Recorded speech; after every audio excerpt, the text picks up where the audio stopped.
Governor Mills and Attorney General Fry have formally established the commission to investigate the Lewiston mass shootings. 7 people were chosen to be on this panel.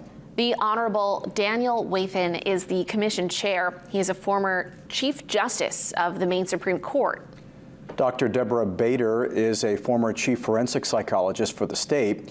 George Dilworth is a former assistant U.S. attorney for the District of Maine and the managing director of Drummond Woodsum. The Honorable Ellen Gorman is a former associate justice of the Maine Supreme Court. The Honorable Jeffrey Rushlow is a former Maine District Court judge and former district attorney for Saginaw, Lincoln, Knox, and Waldo counties.